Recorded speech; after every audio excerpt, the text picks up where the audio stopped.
Gary here from Platform 1 MRC. Thanks for joining me again. Looks like I've got a little bit of weathering to do. We'll just let this train pass and I'll pull it up and we'll start talking about this video. First up, I'd like to shout out to the new subscribers since my previous video, the November 22 update. Thank you for joining me. I appreciate your viewership. In the last video, I spoke about this model here, the Kitbash Walthers tanker truck loading rack. Now, it is good being able to load the trucks, but what about unloading the rail tank cars? Well, that's what this video is about. I'm going to show you an aerial shot of this corner and also an aerial shot of what I have in mind. As you can see in the second image, I intend to install a pipeline and associated hoses, couplings, etc., a safety barrier, either a steel bollard and rail or perhaps Armco barriers. I will be using the Walthers piping kit for this, which is more than enough parts for this area and for other industries around the layout and then some. Here's a photo of the kit. Now I have measured this whole area up and taken notes, and I'll be using 5 6-inch lengths of pipe that will run parallel to the track as shown in the diagram earlier. This pipe will have T-sections, flanges, couplings, etc. The hoses themselves will be made from heat shrink tubing. I will need to scratch build some brackets to support the pipeline. I'm going to use evergreen styrene for this. Anyway, let's go to the workbench now to see how I'm going to tackle this. Okay, we're here at the workbench. As you can see, got the Walthers piping kit here, and in the kit, as I mentioned before, there is plenty of pipe, plenty of fittings on the sprue. The kit alone comes with 2 size pipes. As you can see here, there's like a 10 or 12 inch diameter pipe plus this 6-inch pipe. I'll be using the larger pipes. As you can see, I've already cut some of these pipes out. Now they measure 8 inches in length and I need to cut them down to 6 inches. But what I need to do next is to build the brackets that will hold this pipe off the ground. Now what I've chosen is evergreen styrene channel, which is number 262, 2mm, which is this section here. I've also got some angle, number 291, 1.5, which is under the pipe itself. That there is going to be about 7mm in height, because what I've got to do is allow for the pipe, and I want to have it about 12 inches off the ground anyways. So that's where we're at. Anyway, onwards and upwards as they say. Time to crack on, start cutting some styrene channel and some angle up, form up a couple of little brackets and go from there. So, okay, we're back here on the workbench, and as you can see, I've cut out all the associated pipes, all the fittings. Basically what I've done, I've used that sketch that I drew up earlier and transferred that into a larger drawing with the measurements on there. And from the top to the bottom here is basically this here, top to the bottom. We have a flange, 1/2 inch length of pipe, flange, T-intersection, flange, and then the other 6 inches of the pipe. Above the T-intersection we have a flange, the elbow, and a flange again.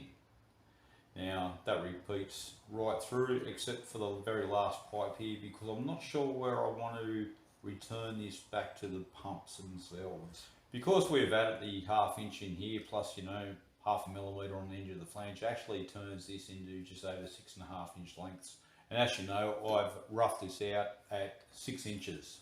So I'm not going to cut the ends yet. What I'm going to do is put all these pieces together and then take it out to the layout.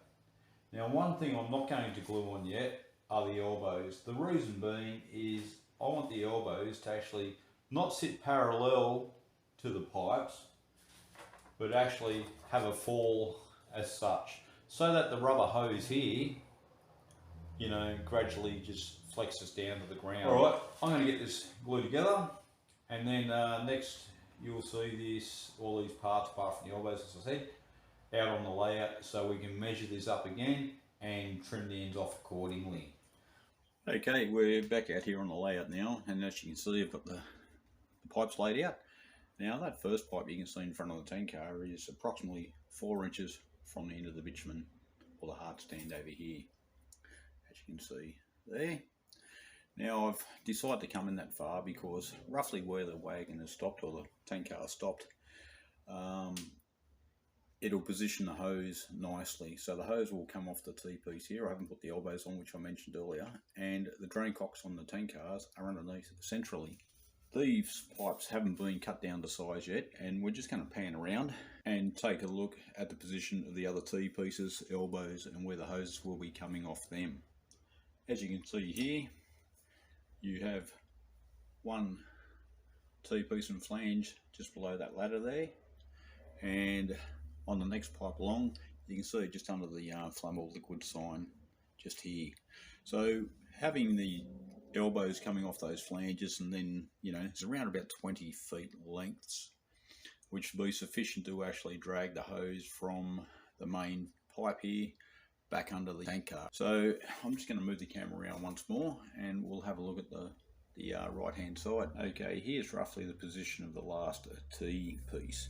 Now I'm aiming at only having 4 cars in here at the max. You can have the 5th car here if you want to switch cars around, that's fine, but there won't be any T-pieces and flanges, what have you, hoses coming off this last pipe here, because that last pipe there will end in with the 2 pumps, which will pump to the tank that you can just see here.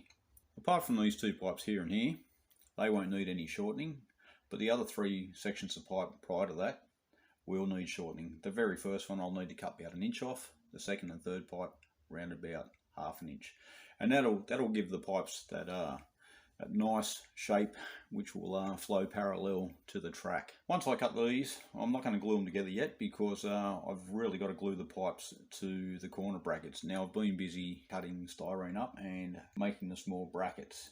Now we'll go in and we'll have a look at them. They're on the workbench. Okay, here's all the little stands that I've made.